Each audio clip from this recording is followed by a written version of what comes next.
नमस्ते। BCom second year के सभी छात्रों का मैं विवेकानंद कॉलेज की ओर से सर स्वागत करती हूँ। आपका ये द्वितीय भाषा यानी एसएल सेमेस्टर थर्ड आपको संप्रेषणमूलक व्यावसायिक हिंदी, इसमें हम पहले लेक्चर में भाषा कौशल, उसमें भाषाई कौशल्य का शिक्षण और भाषाई कौशल्यों को पढ़ रहे थे। आज हम श्रवण कौशल्य को हमने देखा है। आज हम भाषण कौशल्य क्या है इसे जानेंगे। भाषण कौशल्य पर भाषा पर अधिकार कराने का एक प्रमुख साधन माना जाता है। भाषण कौशल्य का अर्थ है अध्येता में इस प्रकार योग्यता उत्पन्न करना कि वह अपने भाव तथा विचारों को स्पष्ट एवं प्रभावी रूप से अभिव्यक्त कर सके। भाषण कौशल्य के विकास द्वारा व्यक्ति सामान्यतः अपने व्यक्तिगत तथा सामाजिक जीवन की आधारभूत आवश्यकताओं को पूर्ण करता है। जैसे हमने मातृभाषा को पढ़ा था, मातृभाषा से यह कुशलता भाषाई परिवेश में सहज रूप से विकसित होती है, लेकिन अन्य भाषा शिक्षण में प्रयासपूर्वक अर्जित करनी पड़ती है। श्रवण तथा अभ्यास द्वारा उसका विकास करना होता है। भाषण कौशल्य का आधार श्रवण कौशल्य होता है, इसीलिए श्रवण कौशल्य के विकास के साथ ही भाषण कौशल्य का विकास संभव हो पाता है। भाषण की प्रक्रिया से पूर्व ध्वनियों, ध्वनि संयोगों, वाक्यांशों तथा वाक्यों के श्रवण एवं बोधन की प्रक्रिया का विकास आवश्यक है। यह भाषण कौशल्यों के विकास का प्रारंभिक स्तर कहा जाता है या कहा जा सकता है। इसके बाद अपने भाव और विचारों की प्रभावी अभिव्यक्ति क्षमता का विकास किया जाता है। इसमें भाषण कौशल्य में महत्वपूर्ण दो भाग माने जाते हैं, उच्चारण एवं मौखिक अभिव्यक्ति। अब यहाँ पे हम दोनों अंगों का परिचय संक्षिप्त रूप से करेंगे। फर्स्ट देखते हैं कि उच्चारण क्या है। उच्चारण का संबंध भाषा की ध्वन्यात्मक व्यवस्था से है। अन्य भाषा में उच्चारण शिक्षण से तात्पर्य है अध्यय भाषा की ध्वनि व्यवस्था के अनुरूप शब्दों का उच्चारित करना या सीखना। श्रवण कौशल्य में अन्य भाषा की ध्वनि व्यवस्था संबंधी विशेषताओं को सुनने और पहचानने का अभ्यास किया जाता है। भाषण में छात्र उनको वास्तविक रूप से उच्चारित करना सीखते हैं। उच्चारण को भाषाई व्यवहार एवं भाषण कौशल्य का प्रमुख अंग माना जाता है। भाषण कौशल्य में अर्जित उच्चारण कुशलता कुछ अतिरिक्त विशेषताओं के साथ वाचन तथा लेखन कौशल्य के अर्जन में भी सहायक मानी जाती है। अब देखिए कि प्रत्येक भाषा की ध्वनि व्यवस्था ही अपनी निजी विशेषताएं होती हैं। स्वरों और व्यंजनों की समानता होते हुए भी उच्चारण की दृष्टि से उनमें भिन्नता पाई जाती है। इसीलिए ध्वनि के उच्चारण की शिक्षा में भाषा विशेष की प्रकृतिगत विशिष्टता पर ध्यान केंद्रित करते हुए उनके सही उच्चारण का अभ्यास आवश्यक होता है। उच्चारण प्रक्रिया में मातृभाषा का व्याघात होता है, उसे कम करने के लिए विशेष प्रयास करना चाहिए। उच्चारण शिक्षा के लिए अनुकरण अभ्यास, मौखिक वाचन, गीतों तथा कविताओं का स्वर पठन यह सहायक माना जाता है। उच्चारण कौशल की प्राप्ति के लिए ध्वनि उच्चारण बलाघात के साथ विवृत्ति कुशलता का विकास भी आवश्यक माना जाता है या होता है। शब्दों का उच्चारण करते समय व्यक्ति केवल भाषा की ध्वनियों अर्थात केवल स्वरों तथा व्यंजनों और स्वराघातों का ही संयोजन नहीं करता, बल्कि वह उनकी सीमा रेखाओं को भी स्पष्ट करता है, जिससे अर्थग्रहण संभव हो सके। बोधगम्यता के लिए यह आवश्यक है स्वर, व्यंजन, स्वराघातों के बीच सीमा रेखा स्पष्ट हो।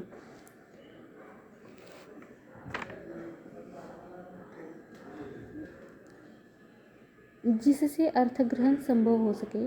बोधगम्यता के लिए यह आवश्यकता है कि जैसे हमने पहले पढ़ा है, उच्चारण कौशल्य का एक अंग अनुतान कुशलता भी है। वाक्यों के उच्चारण में आवाज़ के उतार तथा चढ़ाव को अनुतान कहा जाता है। जैसे हमने देखा है कि वाक्यों के उच्चारण में आवाज़ के उतार तथा चढ़ाव को अनुतान कहा जाता है।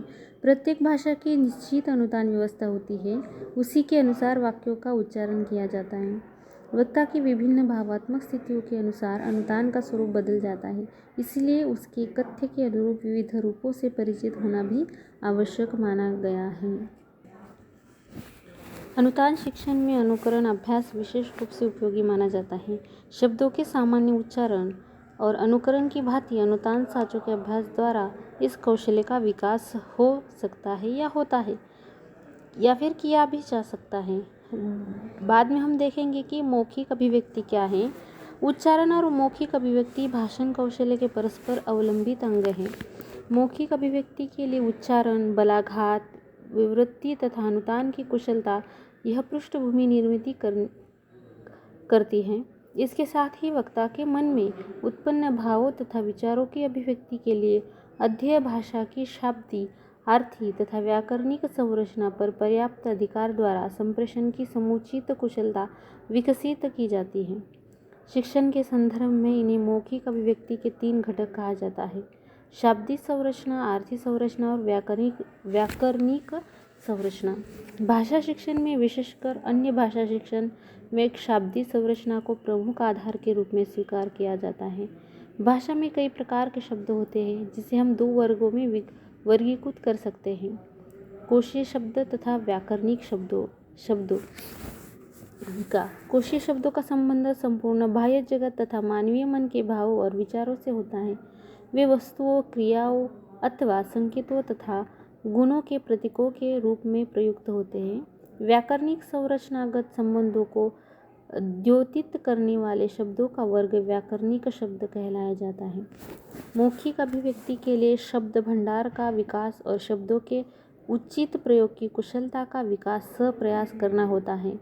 भाषा शिक्षण के संदर्भ में शब्दावली को 2 वर्गों में वर्गीकृत किया जाता है: एक सक्रिय शब्दावली और एक निष्क्रिय शब्दावली। सक्रिय शब्दावली उसे कहा जाता है जिसे छात्र अर्थ और प्रयोग के धरातल पर जानता है और मौखिक अभिव्यक्ति में प्रयुक्त करता है। निष्क्रिय शब्दावली उन शब्दों का वर्ग है जिनको केवल बोधन के स्तर पर ग्रहण किया जाता है। मौखिक अभिव्यक्ति में दोनों वर्गों के शब्द भंडार का विकास आवश्यक होता है। शब्द और अर्थ अभिन्न होते हैं, इसीलिए शब्दों के शिक्षण के साथ अर्थ शिक्षण आ ही जाता है। वैसे भी सार्थक ध्वनि समूह शब्द कहलाता है। हर शब्द सार्थक ही होता है, सार्थकता में ही उसका अस्तित्व है। किसी भी शब्द के सामान्यतः दो प्रकार के अर्थ होते हैं: एक मूल अर्थ और एक अर्थ छाया भेद। भाषा विशेष की विशिष्टता को द्योतक करने वाला पक्ष उसका संरचनात्मक पक्ष होता है। भाषाई इकाइयों का सुनियोजित एवं सुबद्ध रूप व्याकरणिक संरचना कहलाया जाता है। प्राय प्रत्येक भाषा की अपनी व्याकरणिक संरचना होती है। उसकी सैद्धांतिक जानकारी तो अवश्य होती है, लेकिन मौखिक अभिव्यक्ति में उसके व्यावहारिक प्रयोग पर अधिक बल दिया जाना चाहिए। व्याकरणिक साँचों का समुचित अभ्यास संरचना संबंधी कुशलता के विकास में सहायक होता है। भाषा की व्याकरणिक व्यवस्था के अनुरूप कारक, लिंग, वचन, पुरुष, काल, पक्ष तथा वृत्ति, वाच्य तथा आदि के प्रयोग का समुचित अभ्यास करना आवश्यक है। तीसरा पॉइंट हम भाषाई कौशल्य में देखेंगे कि वाचन कौशल्य क्या है। भाषाई कौशल्य में वाचन कौशल्य भाव ग्रहण का महत्वपूर्ण साधन है। सामान्यतः अर्थ में पढ़ने की क्रिया अर्थात भाषा में प्रयुक्त लिपि प्रतीकों के पढ़ने पहचान की क्रिया को वाचन कहा जाता है। भाषा शिक्षण प्रक्रिया में वाचन से तात्पर्य इससे भिन्न है। यहाँ वाचन से तात्पर्य है सार्थक ध्वनियों के प्रतीक शब्दों को पढ़कर उसका अर्थ ग्रहण करना, उसके पश्चात उस पर अपना मंतव्य स्थिर करना और फिर तदनुसार व्यवहार करना। स्पष्ट है, वाचन केवल यांत्रिक कौशल्य नहीं है। वाचन मस्तिष्क का उच्च स्तरीय व्यापार है, जिसमें देखने, पहचानने, बोलने की सामान्य क्रिया से लेकर सोचने, कल्पना करने, तर्क लगाने, निर्णय या निश्चय करने तथा मूल्यांकन करने आदि के व्यापार सम्मिलित होते हैं। अब देखिए कि हमने यहाँ पे वाचन कौशल्य में कहा गया है कि वाचन से तात्पर्य है सार्थक ध्वनियों के प्रतीक शब्दों को पढ़कर, आप जो भी कुछ पढ़ रहे हैं उसे पढ़कर उसका अर्थ ग्रहण करना और उसके बाद अपना मंतव्य स्थिर करना, या जैसे आप सोचते हैं उसके अनुरूप उसको व्यवहार में लाना। इसका वाचन केवल यांत्रिक कौशल्य नहीं है। वो क्या होता है कि जब आप पढ़ते हैं तब मस्तिष्क का उच्च स्तरीय व्यापार इसे इसलिए कहा गया है कि देखने, पहचानने, बोलने की सामान्य क्रिया से लेकर वह सोचने, कल्पना करने, तर्क करने, निर्णय और निश्चय या मूल्यांकन किस प्रकार से करता है, यह महत्वपूर्ण माना गया है। वाचन के विभिन्न व्यापारों को हम दो प्रक्रियाओं में रख सकते हैं। उसकी पहली प्रक्रिया है लिपि, प्रतीकों की पहचान, और दूसरी भाव तथा अर्थ ग्रहण। इन दो प्रक्रियाओं की समन्वित निष्पत्ति वाचन में होती है। प्रथम प्रक्रिया में छात्र लिपि प्रतीकों की बनावट को पहचानता है, उनसे द्योतित ध्वनियों को स्मरण रखता है, यह स्मरण कैसे रखना चाहिए यह सीखता है। इसके आधार पर उसमें गठित शब्दों, वाक्यांशों तथा वाक्यों को पहचानने की, उनकी विशिष्टता को समझने की तथा उनमें अंतर करने की योग्यता विकसित होती है। अर्थ तथा भाव ग्रहण वाचन प्रक्रिया का दूसरा महत्वपूर्ण अंग है। अध्येता शब्दों, वाक्यांशों, तथ्य वाक्यों को पहचानने के साथ साथ उनमें अभिव्यक्त भावों तथा विचारों को समझना सीखता है, उसे आत्मसात करना सीखता है। इसके लिए भाषा के विविध व्यवस्थाओं पर अधिकार के साथ ही शब्द भंडार का विकास भी अपेक्षित माना गया है। अर्थ ग्रहण की योग्यता को वाचन कौशलों का आधार स्तंभ माना जाता है। इसी पर वाचन की समग्र प्रक्रिया आधारित होती है। भाषा शिक्षण के अंतर्गत वाचन कौशल के प्रमुखतः निम्नलिखित उद्देश्य माने जाते हैं। भाषा पर समुचित अधिकार प्राप्त करने के लिए, ज्ञानार्जन के लिए, विस्तृत धरातल पर मानवीय संपर्क स्थापित करने के लिए, अन्य भाषा भाषी की संस्कृति से परिचित होने के लिए तथा कला साहित्य के रसस्वादन के लिए आदि विभिन्न तरह की वाचन सामग्री के मुखर व मौन वाचन अभ्यास से वाचन कौशल्य के साथ ही भाषण कौशल्य का भी विकास होता है। वाचन की आदत के विकास के लिए द्रुत वाचन का अभ्यास भी आवश्यक है। वाचन कौशल में वाचन शक्ति तथा वाचन गति के विकास के लिए भी सप्रयास अभ्यास आवश्यक होता है। साहित्य वाचन वाचन कौशल्य के विकास में अत्यधिक सहायक होता है। अब देखिए कि वाचन कौशल्य के प्रमुखतः उद्देश्य क्या क्या है, यह हमने देखे हैं। भाषा पर समुचित अधिकार प्राप्त करने के लिए वाचन महत्वपूर्ण है।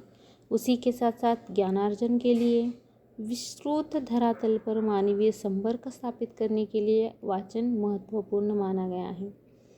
अन्य भाषा भाषी के संस्कृति से परिचित होने के लिए तथा कला साहित्य के रसास्वादन के लिए वाचन कौशल्य यह भाषा शिक्षण में महत्वपूर्ण माना गया है। अगले लेक्चर में हम लेखन कौशल्य का है, इसको पढ़ेंगे। धन्यवाद।